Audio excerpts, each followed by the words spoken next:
América Latina no se encuentra dividida porque es subdesarrollada, sino que es subdesarrollada porque está dividida.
Este paisaje formidable, en la ciudad de Granada, con la Alhambra de fondo, fue el escenario del fin de una historia de 8 siglos, la historia de la presencia de los árabes en España. Aquí también se podría decir que se dio el punto de partida de otra historia no menos gigantesca. Esta otra historia tuvo que ver con que la toma de Granada significó la unificación de España. Los reyes católicos, al lograr la unidad española, sentaron las bases de otra empresa formidable, la empresa de la conquista americana. Se puede decir de algún modo que en este escenario también dio comienzo esa historia, la historia de la nación latinoamericana. A fines del siglo XV, España se aproxima a su apogeo. La caída de Granada consuma la soberanía territorial y extermina el poder político de los moros. 9 meses después, el almirante de la mar, don Cristóbal Colón, incorpora a América a la geografía mundial.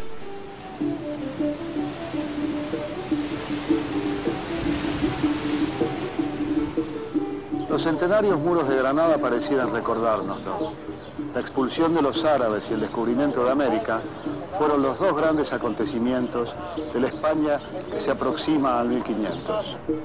Ambas se producen bajo el flamante reinado de Isabel y Fernando, los reyes católicos, monarcas de Castilla y Aragón, que con su boda dan un paso fundamental hacia la unidad nacional de España.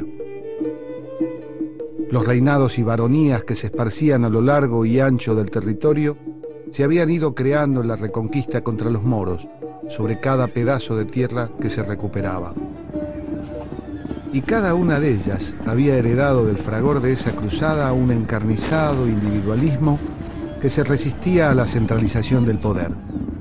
De hecho, y aunque parezca mentira, Isabel y Fernando debieron casarse disfrazados de campesinos en la choza de unos pobres arrieros, para eludir la férrea oposición a esa boda de la nobleza castellana. Enrique, el pajarero, no quería una política mediterránea. Castilla daba hacia el Mediterráneo y hacia el Atlántico. Quería una política atlántica, de alianza con Portugal. Y ella, al casarse con el heredero de Aragón, llevaba a Castilla hacia una política mediterránea.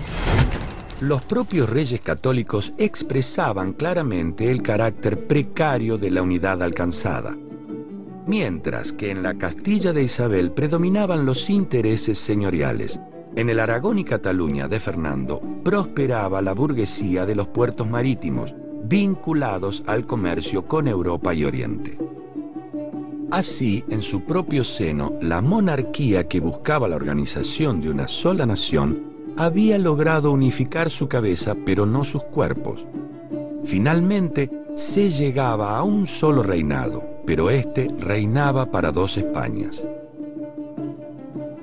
En un momento determinado, cuando se termina la reconquista contra el reino moro de Granada, los reyes apoyan un proyecto que en principio era muy barato, que no tenía demasiadas complicaciones y que, o que si las tenía, pues tampoco perdían tanto. Y tuvo la suerte de toparse con un continente nuevo. La búsqueda de un camino hacia el Asia era el resultado no solo de esta necesidad española, sino también de la creciente exigencia de metales preciosos y de una expansión del comercio mundial que se evidencia a fines del siglo XV. Las formas capitalistas de producción se abrían paso irrefrenablemente. Como explica Jorge Abelardo Ramos, su paso es irresistible. La vieja ciudad medieval europea había explotado en 1000 pedazos y una nueva sociedad asomaba su efervescencia.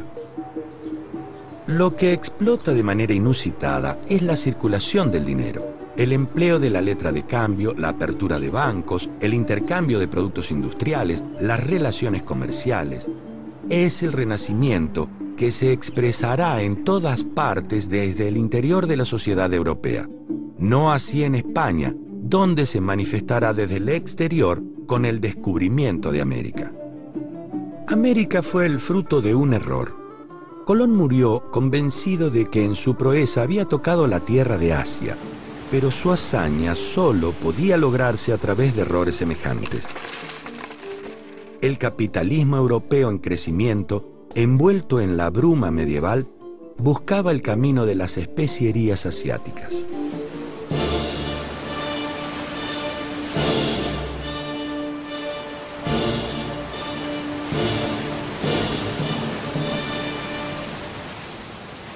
La conquista comenzó en gran escala y con ella la política monárquica de inflexible centralización en el Nuevo Mundo. La corona no quería comprometer al tesoro real en las expediciones, pero al mismo tiempo exigía que se preservaran sus derechos en los mares y tierras por descubrirse. Por ese motivo, toda la conquista asumió un carácter privado, costeada por particulares, aunque bajo el control de un sinfín de disposiciones administrativas que apuntaban a asegurar los privilegios de la monarquía castellana.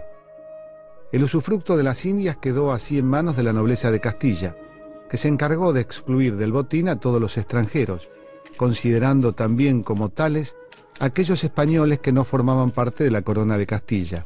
Eran extranjeros los aragoneses, los catalanes, los andaluces, los gallegos. Colón iba con una idea muy clara. Él tenía que demostrar que había llegado a la India, era lo único realmente que le interesaba, porque le iba su vida en ello, le iba su contrato muy ventajoso que le había firmado con los reyes, y Colón ve las Indias como un empresario. A comienzos del siglo XVI, el oro y la plata del Nuevo Mundo inundan Europa. Es una conmoción que conduce a la revolución de los precios y que trastorna la economía. En principio, España se lleva todo el oro que se había ido acumulando a lo largo de siglos en los palacios incaicos y aztecas. Solo en los primeros años de la conquista atraviesan el Atlántico unas 200 toneladas de oro. Luego de la primera rapiña, hacia 1555, el descubrimiento de la amalgama por el mercurio permite extraer económicamente la plata. Empiezan a remitirse a Europa unas 300 toneladas de plata por año. Un siglo después se calculaba en alrededor de 18.000 toneladas la plata que había viajado de las Indias a España.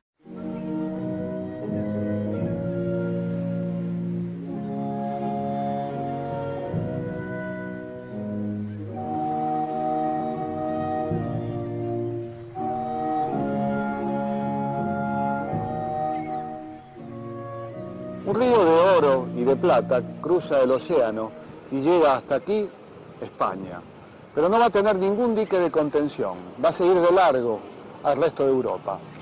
Lo que no dilapidan Carlos V y Felipe II en las guerras de Europa, lo va a gastar la aristocracia española comprando sedas, armas e incluso cereales. En la historia de la nación latinoamericana, Ramos nos cuenta de un modo elocuente la manera en que el dinero americano pasa de largo por España. Solo un 5% quedará aquí, en la llamada madre patria. El resto va a contribuir al desarrollo burgués de los países del norte de Europa. La corriente de oro de las Indias pasa por su territorio sin detenerse y va a parar a los bolsillos de los industriales de Inglaterra, Italia, Francia, Holanda y Hamburgo, que venden sus productos a los españoles. Como escribía Quevedo, el dinero nace en las Indias honrado y es en Génova enterrado. Carlos V quiere ser emperador y cuesta mucho dinero.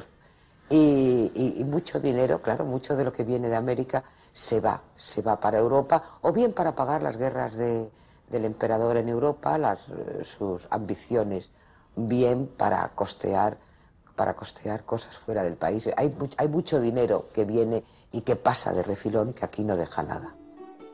La riqueza adquirida con la sangre americana robustece la gran propiedad territorial y sustrae esos capitales de toda actividad económicamente productiva.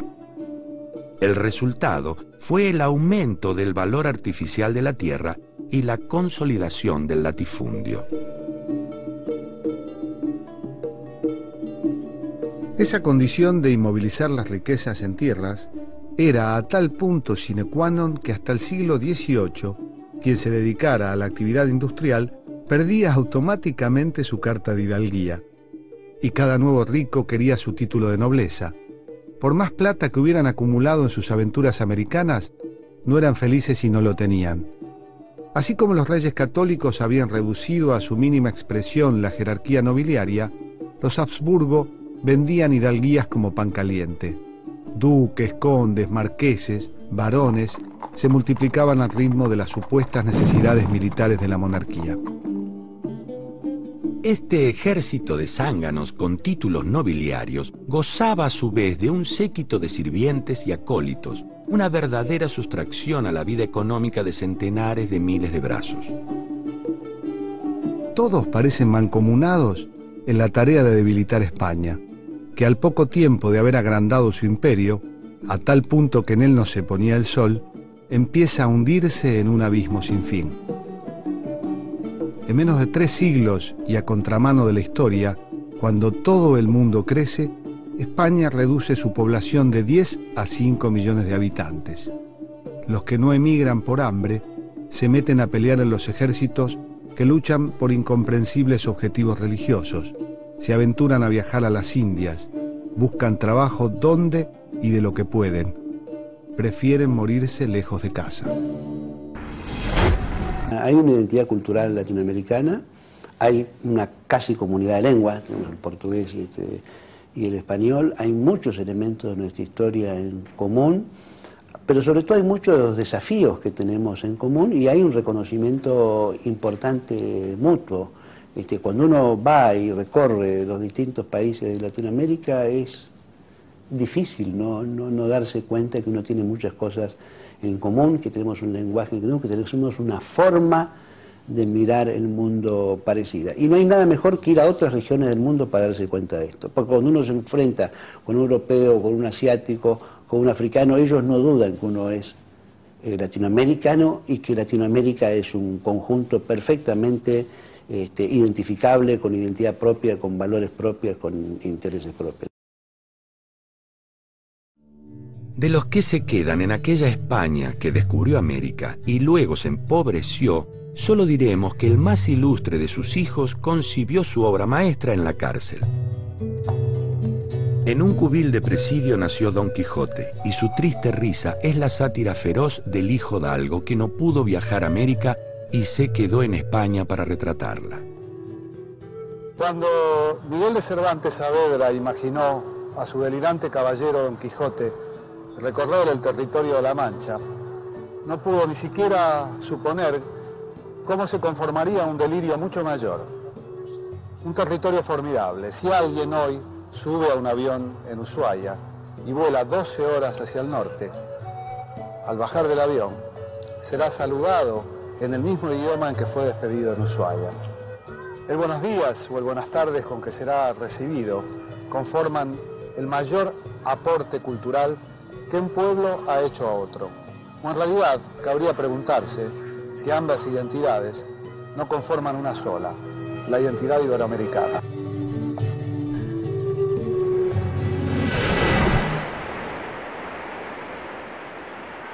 Como observa Ramos, no había en América nada parecido a una nación. En el nuevo continente vivían un conjunto heterogéneo de sociedades, tribus, grupos étnicos, alejados entre sí por distancias inmensas, separados por siglos de cultura e incomunicados por centenares de lenguas y dialectos. Los incas y los aztecas habían construido sociedades ricas y complejas, pero al margen de ambos imperios lo que se encontraban eran ruinas de antiguas civilizaciones o grupos que vagaban de aquí para allá cazando, pescando y temiendo el rayo que iluminaba los cielos. A la mirada ansiosa de los conquistadores se presentaba un mundo asombroso en el que convivían frecuentemente sin conocerse el hijo del sol y el buen salvaje, las matemáticas y el canibalismo.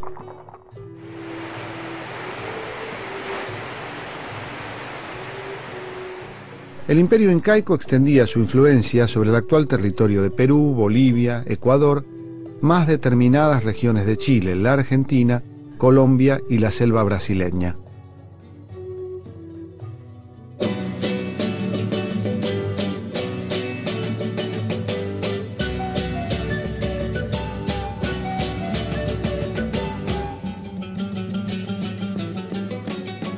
La civilización incaica se fundaba en la propiedad colectiva de la tierra, en el cultivo del maíz y en la domesticación de la llama. Habían constituido una confederación de tribus muy centralizada en la que se consolidó una sociedad estratificada. Las clases sociales se establecían a partir de las comunidades nucleadas alrededor de la Yu, una especie de asociación de descendientes de un antepasado común, real o supuesto, que trabajaban la tierra en forma colectiva y con espíritu solidario. Luego se encontraba la aristocracia, compuesta por los grandes señores cercanos al Inca, los jefes militares y los funcionarios. Estaban también los amautas, que eran los sabios y los sacerdotes. Y sobre todos y ante todo, el Inca, el hijo del sol. Toda la estructura social se apoyaba en una población agrícola que producía la alimentación fundamental de la comunidad, una comunidad vegetariana por obligación, ya que la carne era prácticamente desconocida. La reglamentación estricta y planificada de la vida económica y social estaba determinada por la escasez de los recursos naturales y el grado de la técnica alcanzada por la civilización incaica. Para sobrevivir, en el marco de una naturaleza que aún no podía dominar, esta sociedad original había creado un ingenioso sistema de irrigación agrícola, superior en muchos aspectos al romano, y un conjunto de carreteras digno de ser comparado con el más avanzado de la época, y que todavía hoy, 5 siglos después, es parcialmente utilizado. Su célebre frase, no robes, no mientas, no haraganees, ama Lulia, ama aquella, ama suya, era la clave de una comunidad militar en donde la falta más leve era penada con la muerte. Francisco Pizarro era un pobre campesino de Extremadura que pasó su juventud cerca de los cerdos y lejos de los libros. No sabía leer ni escribir, pero era astuto, aguerrido y muy ambicioso. Por ello, y aprovechándose del conflicto entre los hermanos Atahualpa y Huáscar, fue capaz de doblegar el imperio incaico al frente de una expedición de apenas 179 hombres y 37 caballos. Pizarro y sus camaradas conquistaron un imperio grandioso, aunque en descomposición, e hicieron todo lo posible para dificultar con su pillaje el conocimiento posterior de la civilización que destruían. Cuando los españoles entraron al Templo del Sol en Cusco, quedaron deslumbrados, pero el deslumbramiento les duró solo unos instantes. Sin piedad, se lanzaron al saqueo, arrancando los símbolos sagrados, derribando las momias reales, arrancando de cuajo los ornamentos, destrozando vasijas seculares, pisoteando imágenes, cortando en tiras magníficas alfombras para envolver el oro, forcejeando entre ellos, procurando cada uno la mejor parte de la parte del león. Si bien el pillaje de los conquistadores dificultó el estudio a fondo de la sociedad incaica y de sus orígenes, sabemos que, pese a su desarrollo, no habían accedido a la escritura, que además desconocían la rueda, el manipuleo de metales, el vidrio, el trigo y el caballo. De todas las vocaciones, la vocación política es la más noble. De todas las profesiones, la profesión política es la más vil.